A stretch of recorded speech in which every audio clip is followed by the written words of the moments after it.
இப்போ எல்லாமே ஏஐ மயமாக மாறிட்டு இருக்குங்க. எதை பார்த்தாலும் ஏஐ தான். ஃபோனை வாங்கினா கூட அதில் என்ன ஏஐ இருக்குது அப்படின்னு தெரிஞ்சு வாங்கக்கூடிய சூழல் அப்படிங்கிறது உருவாயிடுச்சு.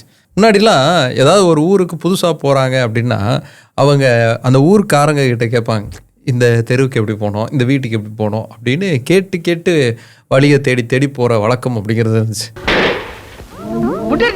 ஆனால் கூகுள் மேப்ஸ்லாம் யூஸ் பண்ண ஆரம்பித்ததுக்கப்புறமா கேட்குற பழக்கமே போயிடுச்சு. எந்த ஊருக்கு அது எந்த தெருவாக இருந்தாலும் எவ்வளோ தூரத்தில் இருந்தாலும் கரெக்டாக மேப்பை போட்டு நம்ம பாட்டுக்கு யாரையும் கேட்காம போய்கிட்டே இருக்கலாம். கூகுள் மேப் போய் சொல்லாதடா. இப்போது அதே மாதிரி தான் எல்லா விஷயத்துக்கும் நடக்க ஆரம்பிச்சிருச்சு. எந்த டவுட்டாக இருந்தாலும் ஏஐ கிட்ட கேட்டுக்கலாம் அப்படிங்கிற மாதிரியான சூழல் வந்துருச்சு. உடம்பை குறைக்கணுமா, எந்த ஜிம் ட்ரைனரையும் போய் பார்க்குறதுலாம் இல்லை, ஏஐ கிட்டே கேட்டுறது. பைக் ரிப்பேரா, இல்லை லேப்டாப் ரிப்பேரா, ஃபோன் ரிப்பேரா, எந்த ரிப்பேராக இருந்தாலும் எப்படி இந்த ரிப்பேரை சரி பண்ணுறது அப்படின்னு நம்ம ஏஐ கிட்டே கேட்டு தெரிஞ்சுக்கிறோம். +2 முடிச்சதுக்கப்புறமா எந்த காலேஜில் என்ன கோர்ஸ் சேரலாம் அப்படிங்கிறதுக்குன்னு தனியாக ஒரு ஒர்க் ஷாப்பே முன்னாடிலாம் வைப்பாங்க. தினத்தந்திலாம் கூட அது மாதிரி வச்சுருக்காங்க. ஆனால் இப்போது அது எல்லாமே ஏஐயாக மாறிடுச்சு. பசங்க எல்லாம் ஏஐ கிட்டேயே என்ன படித்தா சரியாக இருக்கும் அப்படின்னு கேட்க ஆரம்பிச்சிட்டாங்க. அவ்வளோ ஏங்க, உடம்பு சரியில்லைன்னா முன்னாடி டாக்டர்கிட்ட போய் மருந்து கேட்குறதுன்னு இருந்துச்சு. இப்போ ஏஐ கிட்டேயே எனக்கு இந்த பிரச்சனை என்ன மருந்து தரேன்னு கேட்குற சூழலுங்கிறது வந்துருச்சு. இப்படி ஏஐ அப்படிங்கிறத நம்ம கண்ணா பின்னான்னு பயன்படுத்திக்கிட்டு இருக்கோம். கூகுளில் நம்ம பல விஷயத்தை தேடுறது போய் இப்போ அந்த கூகுளே நமக்கு சம்மரைஸ் பண்ணி ஃபஸ்ட்டு ரிசல்ட்டாக ஏஐ ரிசல்ட் தான் கொடுக்குது. நம்ம அதை மட்டும் ஓப்பன் பண்ணி பார்த்துட்டு வெப்சைட்ஸை கூட நம்ம போய் பார்க்குறதில்ல. இப்படி உலகம் சுருங்கிக்கிட்டே வந்துக்கிட்டே இருக்குது. ஆனால் இப்படி உலகமே சுருங்கினாலும் ஒரு நாடு மட்டும் பெருசாக வளர்ந்துக்கிட்டே இருக்குது. அதுதான் அமெரிக்கா. இந்த டேட்டாவை எடுத்து பாருங்கள். உலகம் முழுக்க இருக்கக்கூடிய ஏஐ இண்டஸ்ட்ரியில் எந்த நாட்டுடைய ஆதிக்கம் அதிகமாக இருக்குதுன்னு பார்த்தா அமெரிக்கா தான். அதுக்கு அடுத்த இடத்துல சைனா இருக்காங்க. அதுக்கப்புறமா தான் யூரோப் அப்படிங்கிற ஒரு கண்டமே வருது.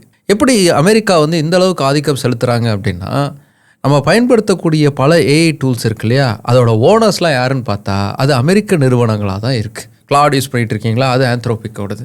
ஜெமினை யூஸ் பண்ணிகிட்டு இருக்கீங்களா, அது கூகுளோடது. கோபைலட் யூஸ் பண்ணிகிட்டு இருக்கீங்களா, அது மைக்ரோசாஃப்ட் 365 ஓடுது. இல்லை மெட்டா யூஸ் பண்ணிகிட்டு இருக்கீங்களா, அது யார், மெட்டா ஓடுது. கிராக் யூஸ் பண்ணிகிட்டு இருக்கீங்களா, அது யாரோடது, எலான் மஸ்க் ஓடுது. இப்படி எல்லாமே மேக்சிமமாக அமெரிக்க நிறுவனங்களை சார்ந்தே தான் இருக்குது. இப்படி ஓனர்ஸ் மட்டும் அமெரிக்கா இல்லை, இந்த ஏஐ இண்டஸ்ட்ரி செயல்படுறதுக்கு தேவையான அத்தனை அம்சங்கள்லையுமே அமெரிக்க நிறுவனங்களுடைய மோனோபொலி அப்படிங்கிறது ரொம்ப அதிகமாக இருக்குது. இதை இப்போ தொடங்கலை, ரொம்ப வருஷத்துக்கு முன்னாடியே அமெரிக்கா தொடங்கியிருக்காங்க. இன்றைக்கி தேதியில் ஏஐ டெக்னாலஜியை யார் தன்னுடைய கைகளுக்குள்ளே வச்சுருக்காங்களோ அவங்க தான் உலகத்தை ஆட்சி செய்ய போகிறாங்க. எப்போவும் உலகத்துடைய நாட்டாமையாக இருக்கணும்னு நினைக்கக்கூடிய அமெரிக்கா இந்த ஏஐ இண்டஸ்ட்ரியும் தன்னுடைய கட்டுப்பாட்டுக்குள்ளே கொண்டு வந்திருக்காங்க. இதை ஒரு வெப்பனாகவே அவங்க மாற்றிட்டாங்க. இப்படி ஏஐ இண்டஸ்ட்ரியில் அமெரிக்க நிறுவனங்களுடைய டாமினன்ஸ் அதிகமாக இருக்கு இல்லையா, இது எப்போவும் குறையிறதுக்கான வாய்ப்புங்கிறது கம்மி. தொடர்ந்து அந்த நிறுவனங்களுடைய வளர்ச்சி தான் அதிகமாக இருக்கும். அந்த நிறுவனங்கள் வளரும்போது நாமளும் அந்த நிறுவனங்களோட சேர்ந்து வளர்ந்தால் நல்லா இருக்கும்ல. நாம் இங்கே இருக்கக்கூடிய கம்பெனிஸ்லாம் இன்வெஸ்ட் பண்ணுற மாதிரி அமெரிக்கன் கம்பெனிஸில் ஒரு இன்வெஸ்ட்மெண்ட் போட்டு வச்சா நல்லா இருக்குமே அப்படின்னு ஒரு சில பேருக்கு தோணலாம். ஆனால் அதுக்கெல்லாம் பாசிபிலிட்டி இல்லை அப்படின்னு யோசிப்பீங்க. அதான் இல்லை, இங்கே இருந்துக்கிட்டே அமெரிக்க நிறுவனங்கள்லையும் இன்வெஸ்ட்மெண்ட் பண்ணுறதுக்கான ஆப்ஷன் அப்படிங்கிறது இருக்குது. அமெரிக்க நிறுவனங்களில் இன்வெஸ்ட் பண்ணுறதுங்கிறது நல்ல லாபம் தரக்கூடிய விஷயம். உதாரணத்துக்கு NVIDIA பார்த்திங்க அப்படின்னா கடந்த 10 வருஷத்தில் கிட்டத்தட்ட அப்ராக்சிமேட்டாக 33,000% அளவுக்கான ரிட்டர்ன் அப்படிங்கிறத கொடுத்துருக்கு. இது ஏஐ டெக்னாலஜியுடைய பூம்னால NVIDIAவுக்கு கிடைச்சிருக்கக்கூடிய ஒரு வளர்ச்சி. அந்த வளர்ச்சியில் நாமளும் பெனிஃபிட் அடையலாம். NVIDIAவில் நம்ம இன்வெஸ்ட் பண்ணியிருந்தோம் அப்படின்னா. இந்தியாவில் எப்படி Nifty 50 இருக்கோ அதே மாதிரி அமெரிக்காவில் S&P 500 அப்படின்னு சொல்லுவாங்க. இந்த S&P 500ங்கிறது Nifty 50யை விட கூடுதலான லாபம் கொடுக்கக்கூடிய, கூடுதலான ரிட்டர்ன் கொடுக்கக்கூடிய ஒன்றா இருக்குது. ஸோ 2 மார்க்கெட், அதாவது இந்தியன் மார்க்கெட் எப்படி செயல்படுது, அமெரிக்கன் மார்க்கெட் எப்படி செயல்படுது அப்படிங்கிறத வச்சு நமக்கு இந்த பெனிஃபிட் அப்படிங்கிறது கூடுதலாக கிடைக்கிது. சரிப்பா, இங்கே நமக்கு கூடுதல் ரிட்டர்ன், நல்ல பெனிஃபிட் இதெல்லாம் கிடைக்கிது, ரைட். ஆனால் அதில் எப்படி இன்வெஸ்ட் பண்ணுறது அப்படின்னு நம்ம பார்த்தோம்னா அங்கே தான் நமக்கு IND மணி வர்றாங்க. IND மணி மூலமாக நீங்கள் டைரெக்டாக US மார்க்கெட்டில் இன்வெஸ்ட்மெண்ட் அப்படிங்கிறத பண்ணலாம். இது கம்ப்ளீட்டாக லீகலாக நடக்கக்கூடிய ஒன்று. அதனால் கவலைப்படாமல் நீங்கள் அதில் இன்வெஸ்ட் பண்ண முடியும். இதில் ஹைலைட் என்னென்னா, நீங்கள் ஒரு முழுமையான ஷேருக்கான அமௌண்ட்டு கட்டணும் அப்படிங்கிறது கிடையாது. ஒரு ஃப்ராக்ஷனல் இன்வெஸ்ட்மெண்ட் அப்படிங்கிறது பண்ணலாம். அதாவது ஆப்பிள் கம்பெனியோட ஷேர் வேல்யூ பார்த்தீங்கன்னா ரொம்ப அதிகமாக இருக்கும். ஆனால் நீங்கள் 100 ரூபாய்க்கு கூட ஆப்பிள் கம்பெனியோட ஷேரில் 1 பகுதியை வந்து நீங்கள் வாங்கி இன்வெஸ்ட்மெண்ட்டாக போட்டு வைக்க முடியும். ஸோ அதன் மூலமாக நம்ம கம்மியான இன்வெஸ்ட்மெண்ட் பண்ணால் கூட நமக்கு அதிலிருந்து ஒரு நல்ல லாபம் கிடைக்கிறதுக்கான வாய்ப்பு இருக்குது. இதோட மாதம் $500 நீங்கள் எஸ்ஐபி அப்படிங்கிறத யூஎஸ் ஸ்டாக் மார்க்கெட்டை பேஸ் பண்ணி நீங்கள் ஸ்டார்ட் பண்ண முடியும். உதாரணத்துக்கு நீங்கள் 3 வருஷத்துக்கு முன்னாடி ₹1,00,000 இன்வெஸ்ட் பண்ணியிருந்தீங்க அப்படின்னா இன்னைக்கு அது $8,36,103 ஆயிருக்கும். அதுவே 5 வருஷத்துக்கு பார்த்தீங்கன்னா 18,37,000 சொச்சமாக மாறி இருக்கும். அதுவே 10 வருஷத்துக்கு பார்த்தீங்கன்னா கிட்டத்தட்ட ₹3 கோடி அளவுக்கான ரிட்டர்ன் அப்படிங்கிறது கிடைக்கும். இது எல்லாமே ஒரு ப்ரொஜெக்ஷன் தான். குளோபல் ஹேப்பனிங்னா நல்லா இருந்து மார்க்கெட் நல்லா செயல்பட்டுச்சு அப்படின்னா நமக்கும் இதே மாதிரியான ரிட்டர்ன் கிடைக்கிறதுக்கான பாசிபிலிட்டிஸுங்கிறது இருக்குது. ஐஎன்டி மணி மூலமாக இன்வெஸ்ட் பண்ணுறதுங்கிறது ரொம்ப ஈஸியான ப்ராசஸ் தான். இதில் அக்கௌண்ட் ஆரம்பிக்கிறதுக்கு எந்த விதமான சார்ஜஸும் கிடையாது. கேஒய்சி அப்படிங்கிறத ஃபில் பண்ணிட்டீங்க அப்படின்னா ஈஸியாக நீங்கள் ஒரு அக்கௌண்ட் ஆரம்பிச்சுட்டு உங்களுக்கான ஒரு இன்வெஸ்ட்மெண்ட் அப்படிங்கிறத அமெரிக்காவுடைய ஸ்டாக் மார்க்கெட்டில் நீங்கள் பண்ண ஆரம்பிக்க முடியும்.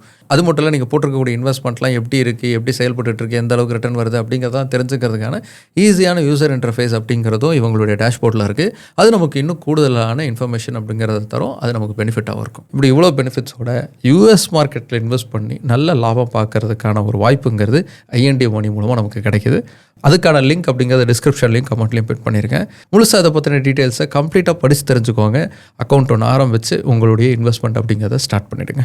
இப்போது அமெரிக்கா எப்படி சரியான டைமில் ஏஐ இண்டஸ்ட்ரியில் இன்வெஸ்ட்மெண்ட் பண்ணி இன்றைக்கி குளோபலாக ஏஐ இண்டஸ்ட்ரியில் ஒரு சூப்பர் பவராக வளர்ந்துருக்காங்க அப்படிங்கிறத பார்க்கலாம். 1950 இருந்தே அமெரிக்கா இதுக்காக தயாராகிருக்காங்க. இன்றைக்கி தான் ஏஐ இண்டஸ்ட்ரியை பற்றி நம்ம எல்லாம் பேசிக்கிட்டு இருக்கோம். ஏஐ பயன்படுத்தணும், எல்லாத்துலேயுமே யூஸ் பண்ணலாம், நம்ம அன்றாட வேலைகளை வந்து ஈஸியாக்கிக்கலாம் அப்படின்னு நம்ம பல விஷயங்களுக்கு ஏஐ பயன்படுத்துகிறோம். ஆனால் ஏஐ தான் ஃப்யூச்சர் டெக்னாலஜி, ஏஐ மூலமாக தான் உலகம் வந்து செயல்பட போகுது அப்படிங்கிறத புரிஞ்சுக்கிட்டு 1950 இருந்தே அமெரிக்கா அதுக்கான இன்வெஸ்ட்மெண்ட் அப்படிங்கிறத பண்ணியிருக்காங்க. சிலிகான் வேலியில் பல நிறுவனங்கள் அமெரிக்காவோட இராணுவ அமைச்சகத்தோடு செயல்பட்டு இந்த மாதிரியான டெக்னாலஜிஸை டெவலப் பண்ணுறதுக்கான இன்வெஸ்ட்மெண்ட் அப்படிங்கிறத பண்ணியிருக்காங்க. எப்போவுமே ஒரு டெக்னாலஜி டெவலப் ஆகுது அப்படின்னா அது முதல்ல இராணுவத்துக்காக தான் தயாரிக்கப்பட்ட ஒன்றா இருக்கும். அதுக்கப்புறமா தான் அது வந்து பொதுமக்களுடைய பயன்பாட்டுக்கு வரக்கூடிய ஒன்றா இருக்கும். நம்ம பயன்படுத்திகிட்டு இருக்கக்கூடிய செல்ஃபோன் ஆகட்டும், ஏன் ட்ரோன்லாம் இருக்குல்ல, இது எல்லாமே இராணுவத்துக்காக தான் முதல்ல ஆராய்ச்சி செய்யப்பட்டு உருவாக்கப்பட்டிருக்கு. இன்டர்நெட் கூட அப்படி தான். அதற்கப்புறமா தான் அது பொதுமக்களுடைய பயன்பாட்டுக்கு வர ஆரம்பிச்சிருக்கு. இப்படி தான் ஏஐ டெக்னாலஜி அப்படிங்கிறதும் இராணுவத்துடைய தேவைக்காக ஆரம்பத்தில் உருவாக்க ஆரம்பித்தாங்க. கொஞ்சம் கொஞ்சமாக கமர்ஷியல் வேல்யூவை நோக்கி அது நகரும்போது ஆப்வியஸாக அமெரிக்க நிறுவனங்களுடைய டாமினன்ஸுங்கிறது இந்த துறையில் அதிகமாக ஆரம்பிச்சது. எந்த அளவுக்கு இன்வெஸ்ட்மெண்ட் அப்படிங்கிறத அமெரிக்கா செஞ்சுருக்காங்க அப்படின்னா இதுவரைக்கும் குளோபலாக அரௌண்டு $202 பில்லியன் அமெரிக்கன் டாலர் அளவுக்கான இன்வெஸ்ட்மெண்ட் அப்படிங்கிறது ஏஐ இண்டஸ்ட்ரிக்காக செயல்படுத்தப்பட்டிருக்கு. அந்த இன்வெஸ்ட்மெண்ட்டில் 79% அப்படிங்கிறது அமெரிக்கா தரப்பு கிட்ட இருந்து மட்டுமே கிடைச்ச இன்வெஸ்ட்மெண்ட்டாக இருக்குது. இதில் ப்ரைவேட் இன்வெஸ்ட்மெண்ட்டும் இருக்குது, கவர்மெண்ட் சைடு இன்வெஸ்ட்மெண்ட் அப்படிங்கிறது இருக்குது. கவர்மெண்ட் தரப்பில் இருந்து இன்ஃப்ராஸ்ட்ரக்சரை டெவலப் பண்ணி தர்றது, அதற்கான சூழலை உருவாக்கி தர்றது, அதற்கான ப்ராசஸிங்கை வந்து இலகுவாக்கி தர்றதுங்கிற மாதிரியான வேலைகளை தொடர்ந்து அமெரிக்க அரசாங்கங்கள் செஞ்சுக்கிட்டே இருக்காங்க. எந்த கட்சி ஆட்சிக்கு வந்தாலும் அதை தொடர்ந்து அதை செயல்முறைப்படுத்திக்கிட்டே இருக்காங்க. அதுவே ப்ரைவேட் பிளேயர்ஸை பார்த்திங்க அப்படின்னா நிறைய ப்ரைவேட் கம்பெனிஸ் வந்து இந்த ஏஐ இண்டஸ்ட்ரிக்காகவே டெடிக்கேட்டடாக இன்வால்மெண்ட் ஆகுறாங்க. இந்த டேட்டாவை எடுத்து பாருங்கள். இன்றைக்கி ஏஐ இண்டஸ்ட்ரியில் எல்லாருமே இந்த ஏஐ தான் யூஸ் பண்ணுவாங்க, ChatGPT. அதை பேஸ் பண்ணி தான் பல ஏஐ மாடல்ஸுங்கிறதே உருவாக்கப்பட்டிருக்கு. அந்த ChatGPTயை உருவாக்கின நிறுவனம் OpenAI. இது ஒரு அமெரிக்க நிறுவனம். அடுத்தது கிளாட் தான் அடுத்த குளோபல் சென்சேஷனாக இருக்க போகுது அப்படின்னு எல்லாருமே அதை யூஸ் பண்ணிகிட்டு இருக்காங்க. அந்த கிளாட் உருவாக்கின ஆந்த்ரோபிக் நிறுவனம் ஒரு அமெரிக்க நிறுவனம். அதுக்கு அடுத்து இமேஜ் ஜென்ரேஷன், வீடியோ ஜென்ரேஷனில் கலக்கிக்கிட்டு இருக்கக்கூடிய ஒரு நிறுவனம் எதுன்னு பார்த்தா அது ஜெமினை, அது கூகுளோடது. இதே மாதிரி மைக்ரோசாஃப்ட், மிட்ஜர்னி, என்வான்டோன்னு எந்த ஏஐ டூலை நீங்கள் எடுக்கிறீங்க அப்படின்னாலும் அதோடைய பேரண்ட் கம்பெனி யாராக இருப்பாங்க அப்படின்னு பார்த்தா அது ஒரு அமெரிக்க நிறுவனமாக தான் அதிகபட்சம் இருப்பாங்க. இதுதான் அமெரிக்காவுடைய ஸ்ட்ரென்த். இப்படி ப்ரைவேட் பிளேயர்ஸும் ஏஐ இண்டஸ்ட்ரியில் டெடிக்கேட்டடாக அமெரிக்காவில் இதுக்காக இன்வெஸ்ட்மெண்ட் அப்படிங்கிறத செய்கிறாங்க, அதுக்காக வளர்கிறாங்க. ஒரு ஏஐ கம்பெனியை உருவாக்கணும், அதை செயல்முறைப்படுத்தணும் அப்படின்னா அதற்கு பெரிய அளவுக்கான பணம் அப்படிங்கிறது தேவைப்படும். அந்த பணத்தை ஃபண்டிங் மூலமாக கொண்டு வர்றதுக்கான ஸ்ட்ரென்த் அப்படிங்கிறதும் அமெரிக்கா கிட்ட தான் இருக்குது. அமெரிக்காவில் பெரும் செல்வந்தர்கள் இருக்காங்க அப்படிங்கிறதுனாலையும் அமெரிக்காவுடைய பணம் டாலருக்கு அதிக அளவுக்கான பவர் இருக்குது அப்படிங்கிறதுனாலையும் அமெரிக்க நிறுவனங்கள் ஈஸியாக அவங்களுக்கு தேவையான ஃபண்டிங் அப்படிங்கிறத உள்ளே கொண்டு வந்து அவங்களுடைய நிறுவனத்தை டெவலப் பண்ணிக்கிறதுக்கான வாய்ப்புங்கிறது அவங்களுக்கு கிடைக்கிது. அதெல்லாம் வச்சு தான் ஏஐ இண்டஸ்ட்ரியில் பெரிய அளவுக்கு டாமினண்ட்டாக அவங்க இருக்காங்க. இப்படி ஏஐ டூலை உருவாக்குறது மட்டும் இல்லை, இந்த ஏஐ டூல் செயல்படுறதுக்கு தேவையான டேட்டாஸ் இருக்கு இல்லையா, அந்த டேட்டாவுடைய டாமினன்ஸும் அமெரிக்க நிறுவனங்கள் கிட்ட தான் இருக்குது. அதிகப்படியாக க்ளவுட்ஸை ப்ரொவைட் பண்ணக்கூடிய நிறுவனங்கள் எடுத்து பாருங்களேன். AWS அமேசானோடது, கூகுள் ஒர்க் ஸ்பேஸ், கூகுளோடைய டேட்டா ட்ரைவ், இது எல்லாமே வந்து கூகுளோடது. ஆப்பிளோட ஐக்ளவுட் எடுத்துக்கோங்க, மைக்ரோசாஃப்டுடைய OneDrive எடுத்துக்கோங்க. இப்படி பல க்ளவுட் சிஸ்டம்ஸ் எல்லாமே அமெரிக்க நிறுவனங்கள் சார்ந்து தான் இருக்காங்க. இந்த அமெரிக்க நிறுவனங்களால் நடத்தப்படக்கூடிய இந்த க்ளவுட்ஸ் மூலமாக நிறைய டேட்டாஸ் அப்படிங்கிறது அவங்களுக்கு கிடைக்கிது. அந்த டேட்டாஸை எல்லாமே ஈஸியாக ஆக்சஸ் பண்ணி அமெரிக்க நிறுவனங்கள் அவங்களுடைய AI டூல்ஸை ரொம்ப துல்லியமாக உருவாக்க முடியுது. அதனால தான் அமெரிக்கா சார்ந்து இருக்கக்கூடிய நிறுவனங்களுடைய AI டூல்ஸ் ஈஸியாக சக்ஸஸ் ஆகிறதுக்கான வாய்ப்பும் இதனால் அதிகமாகுது. இதை சிம்பிளாக புரிய வைக்கிறதுக்காக இந்த எக்ஸாம்பிள் சொல்கிறேன். இப்போ நீங்கள் ChatGPT கிட்ட இந்த வருஷம் வந்த படங்கள்லேயே, இந்தியாவிலே ரிலீஸ் ஆன படங்கள்லேயே எந்த படத்துக்கு அதிகமான வரவேற்பு கிடச்சிது, எந்த படம் அதிகமாக வந்து சேல்ஸில் பிச்சுக்குச்சு, அதை நீங்கள் லிஸ்ட்டு போட்டு கொடு அப்படின்னு நீங்கள் சொல்கிறீங்க அப்படின்னா ChatGPT அதுவாக ஒன்றை க்ரியேட் பண்ணி தராது. அது இன்டர்நெட் முழுக்க இருக்கக்கூடிய டேட்டாஸ் எல்லாம் கலெக்ட் பண்ணி அனலைஸ் பண்ணி நமக்கு அந்த பதில் அப்படிங்கிறத தருது. இந்த டேட்டாஸ்லாம் எங்கேருந்து அவங்களுக்கு கிடைக்குதுன்னா ஒவ்வொரு வெப்சைட்லேயும் இதுக்கான டேட்டா அப்படிங்கிறத போட்டிருப்பாங்க. நியூஸ் பேப்பர்ஸில் அதுக்கான ஆர்டிகல்ஸ் அப்படிங்கிறது வந்திருக்கும். உதாரணத்துக்கு தமிழ் சினிமாவில் இருக்கக்கூடிய ஒரு படத்துக்கு வந்து இந்த அளவுக்கு கலெக்ஷன் ஆச்சு அப்படின்னு ஒரு நியூஸ் ஆர்டிக்கல் வந்திருக்கும். அந்த டேட்டாஸ் எல்லாம் அனலைஸ் பண்ணி தான் நமக்கு பதில் அப்படிங்கிறத ChatGPT வந்து நமக்கு தருது. இந்த டேட்டாலாம் எங்கே இருக்குது? ஒருத்தங்க ஒரு வெப்சைட் ரன் பண்ணுறாங்க அப்படின்னா அந்த வெப்சைட்டுக்கான டேட்டாவை ஏதாவது ஒரு சர்வரோடு இணைச்சிருப்பாங்க. அந்த சர்வர் எங்கே போய் இணைக்கப்பட்டிருக்கோம் அப்படின்னா அது ஏதாவது ஒரு அமெரிக்கன் கம்பெனியால் நடத்தப்படக்கூடிய ஒரு சர்வரோடு இணைக்கப்பட்டிருக்கும். அது கூகுள் சர்வராக இருக்கலாம், இல்லை அமேசானுடைய சர்வராக இருக்கலாம், இல்லை வேறு ஏதாவது ஒரு அமெரிக்க கம்பெனியோடைய சர்வராக தான் அது இருக்கும். இப்படி அமெரிக்க நிறுவனங்களுடைய சர்வர்ஸில் தான் நம்மளுடைய டேட்டாஸ்லாம் அதிகமாக போய் சேருது.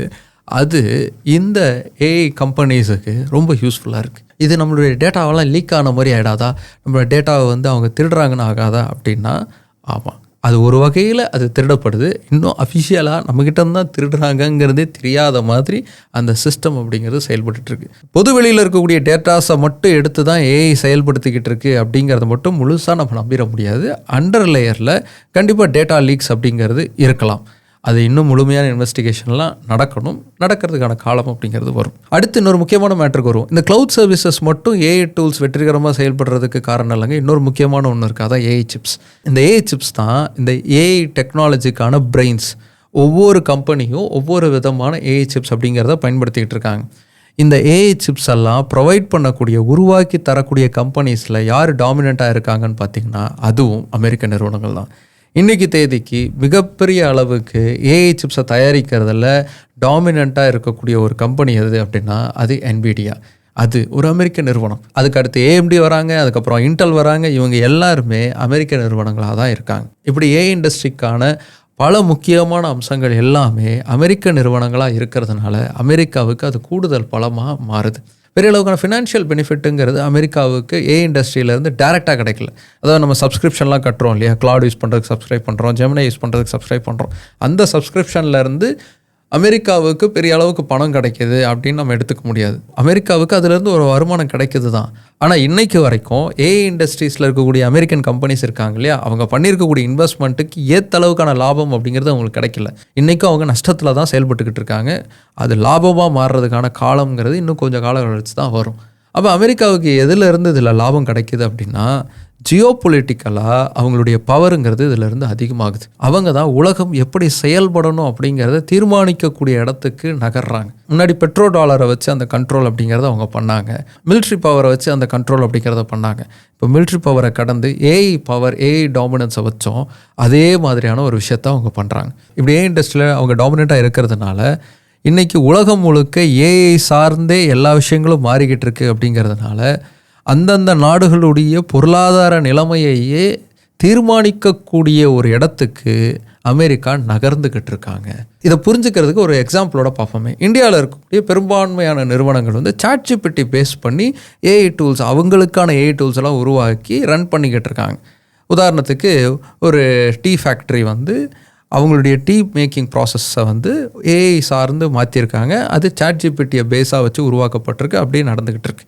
இப்படி மேக்ஸிமம் ஆஃப் கம்பெனிஸ் வந்து ChatGPT பேஸ் பண்ண மாடல்ஸில் இருக்காங்க. இப்போ ChatGPT அமெரிக்கன் நிறுவனமாக இருக்குது. அமெரிக்காவுக்கு இந்தியாவுக்கு ஏதோ ஒரு பிணக்கு ஏற்படுது. இப்போ ChatGPT கிட்ட அமெரிக்க அரசு இந்தியாவுக்கான சப்போர்ட்டுங்கிறத நீங்கள் தரக்கூடாதுன்னு ஒன்று சொன்னால் அது இந்தியாவுடைய உள்நாட்டு உற்பத்தியை பாதிக்கும், பொருளாதாரத்தை பாதிக்கும். இப்படி ஒரு சூழல் வர்றதுக்கான வாய்ப்புங்கிறது இருக்குது. அந்த பவரை நோக்கி அமெரிக்கா நகர்ந்துக்கிட்டே இருக்காங்க. இப்போவே அதுக்கான ரிஃப்ளெக்ஷன்ஸ் அப்படிங்கிறது நமக்கு தெரியுது. ட்ரம்ப் என்ன பண்ணார், ஏஐயில் நம்ம இன்னும் டாமினண்ட்டாக மாறணும் அப்படிங்கிறதுக்காக நிறைய ரூல்ஸ் எல்லாம் தளர்த்தினார் அமெரிக்காவில் இருக்கக்கூடிய ஏஐ நிறுவனங்களுக்கு. அதோடு சேர்த்து என்ன பண்ணார் அப்படின்னா, இந்த செமிகண்டக்டர் சிப்ஸ்லாம் இருக்கு இல்லையா, இந்த சிப்ஸை எக்ஸ்போர்ட் பண்ணுறதுக்கு என்விடியா பல நாடுகளுக்கு கொண்டு விற்பனை பண்ணுறதுக்கெல்லாம் நிறைய கட்டுப்பாடுகளெல்லாம் அவர் உருவாக்குனார். இதனால் அந்த சிப்ஸை நம்பி ஏஐ இண்டஸ்ட்ரியை நம்பி இருந்த ஐரோப்பிய நாடுகளுக்கே கொஞ்சம் சிக்கல் அப்படிங்கிறது உருவாச்சு. இந்த சிக்கலை தவிர்க்கிறதுக்கு வேறு ஏதாவது ஒரு ஆப்ஷன் இருக்கா அப்படின்லாம் யோசிக்கக்கூடிய சூழல் கூட உருவாச்சு. சைனாவுடைய டாமினன்ஸை தடுக்கணும் அப்படிங்கிறதுக்காக ட்ரம்ப் எடுத்த ஒரு நகர்வு இது. இதை ஏற்கனவே நம்ம ஒரு வீடியோவில் தெளிவாக பார்த்துருந்தோம். ஆனால் அவர் எடுத்த அந்த ஒரு நகர்வால் உலகம் முழுக்கவுமே ஒரு சின்ன அதிர்வுங்கிறது இருந்துச்சு. ஒருவேளை அது இன்னும் கொஞ்சம் ஸ்ட்ராங்காக அவர் எடுத்து வச்சார் அப்படின்னா அது பெரிய அளவுக்கான பாதிப்பு அப்படிங்கிறத உருவாக்கும். இந்தியா எந்த இடத்துல இங்கே இருக்குது அப்படின்னா, நாம் ஏஐ டெக்னாலஜியை உருவாக்கக்கூடிய மூளையை உருவாக்கி அமெரிக்காவுக்கு ஏற்றுமதி பண்ணிக்கிட்டு இருக்கோம். நம்ம நாட்டுக்கு தேவையான டெக்னாலஜியை டெவலப் பண்ணுறதுல நாம் பின்தங்கி தான் இருக்கும். சர்வம் ஏஐ மாதிரியான இண்டிஜினஸ் ஏஐஸை உருவாக்குறதுக்கான முயற்சிங்கிறது இந்தியாவில் நடந்துக்கிட்டு தான் இருக்குது. ஆனால் அந்த வேகம் பத்தாது. உலகம் இன்னும் வேகமாக போய்கிட்டே இருக்குது. ஆனால் இதில் அமெரிக்காவுக்கு லாஸ் இல்லாமலாம் இல்லை. நிறைய அளவுக்கான பணத்தை அவங்க இதில் இன்வெஸ்ட் பண்ணிக்கிட்டே இருக்காங்க. ரெண்டாவது, வேலை வாய்ப்பின்மை அப்படிங்கிறது அங்கே அதிகமாகிட்டு. ஏன்னா ஏஐ பல வேலைகளை ரீப்ளேஸ் பண்ணிக்கிட்டு இருக்கிறதுனால அங்கே நிறைய பேருக்கு வேலை இல்லாத சூழலுங்கிறது உருவாகிட்டு இருக்கு. அதை சார்ட் அவுட் பண்ண வேண்டிய சிக்கல்லையும் அமெரிக்க கவர்மெண்ட் இருக்காங்க. இது எல்லாத்தையும் விட ஏஐ நிறுவனங்கள் செயல்படுறதுக்கு பெரிய பெரிய அளவுக்கான டேட்டா சென்டர்ஸுங்கிறது தேவை. அது ஒழுங்காக செயல்படுறதுக்கு நன்னீர் அப்படிங்கிறது தேவை. அதுக்கு அவங்களுடைய வாட்டர் ரிசோர்ஸஸ் அதிகமாக இருக்கக்கூடிய இடங்களை அமெரிக்கா இப்போ ஒதுக்க ஆரம்பிச்சிருக்கு இந்த ஏஐ நிறுவனங்களுக்கு. இப்படி இழப்புகளை சந்தித்து உலகத்தின் அரசனாக தொடர்ந்து நீடிக்கிறதுக்கான வேலையை அமெரிக்கா தொடர்ந்து ஏஐ நிறுவனங்களை வச்சு செஞ்சுக்கிட்டே இருக்காங்க. அமெரிக்காவோட போட்டி போட முடியல அப்படின்னாலும் முடிஞ்ச அளவுக்கு அமெரிக்காவுடைய வளர்ச்சி லாபத்தில் நாமளும் பலனடைகிற மாதிரியான விஷயங்களை நம்ம செய்யணும். நம்மளை ஆட்சி செய்பவர்கள் அதை பற்றி யோசிக்கட்டும், நம்மளுடைய கவர்மெண்ட்ஸ் அதை பற்றி யோசிக்கட்டும், அதை யோசிப்பாங்கங்கிற நம்பிக்கையோடு நம்ம இருப்போம். அதே சமயத்தில் நாம் எப்படி அதில் பெனிஃபிட் அடையணும் அப்படிங்கிறத நாம் உட்காந்து யோசிப்போம். அதுக்கு அந்த மாதிரியான அமெரிக்க நிறுவனங்களில் நம்ம ஒரு இன்வெஸ்ட்மெண்ட் போட்டு வச்சோம்னா கண்டிப்பாக அது நமக்கு ஒரு லாபமாக மாறும், நமக்கும் அது வளர்ச்சியாக தரும். அப்படி அமெரிக்க நிறுவனங்களில் டைரெக்டாக இன்வெஸ்ட் பண்ணுறதுக்கான ஆப்ஷன் அப்படிங்கிறத ஐஎன்டி மணி நமக்கு ப்ரொவைட் பண்ணுறாங்க. நான் ஏற்கனவே சொன்ன மாதிரி நிறைய பெனிஃபிட்ஸ் அப்படிங்கிறது ஐஎன்டி மணியோடைய அமெரிக்கன் ஸ்டாக் மார்க்கெட்டில் இன்வெஸ்ட் பண்ணுற ஆப்ஷனில் நமக்கு கிடைக்கிது. கண்டிப்பாக அது உங்களுக்கு யூஸ்ஃபுல்லாக இருக்கும். கீழே அதுக்கான லிங்க்குங்கிறத டிஸ்கிரிப்ஷன்லேயும் கமெண்ட்லேயும் பின் பண்ணியிருக்கேன். செக் பண்ணி பாருங்கள், அதை முழுசாக படித்து தெரிஞ்சுக்கோங்க. கண்டிப்பாக உங்களுக்கு யூஸ்ஃபுல்லாக இருக்கும். ஒரு அக்கௌண்ட் ஒன்று ஆரம்பிச்சுட்டு இமிடியேட்டாக இன்வெஸ்ட்மெண்ட் அப்படிங்கிறத அதில் செய்ய ஆரம்பிங்க. சரி, ஓகே பிக் பாஸ். அமெரிக்க நிறுவனங்கள் எப்படி ஏஐ இண்டஸ்ட்ரியில் டாமினண்ட்டாக மாறிக்கிட்டு இருக்காங்க அப்படின்னு நம்ம பார்த்துட்டோம். சைனா இதுக்கு எப்படிலாம் கவுண்டர் ஃபீட் பண்ணுறாங்க அப்படிங்கிறத இன்னும் கொஞ்சம் வெயிட் பண்ணி தான் பார்க்கணும். இன்னும் வரைக்கும் அவங்க ஸ்டார்டிங் ஃபேஸில் இருக்கிற மாதிரி தான் தெரியுது. அடுத்த கட்டத்துக்கு எப்படி நகர்ந்துக்கிட்டு இருக்காங்க அப்படிங்கிறத நம்ம வெயிட் பண்ணி பார்த்து அதை பற்றி இன்னொரு டீட்டெயிலான ஒரு வீடியோவை நம்ம பார்க்கலாம். அடுத்து இன்னொரு இன்ட்ரெஸ்டிங்கான கண்டென்ட்டோட உங்களை பார்க்குறேன். பை.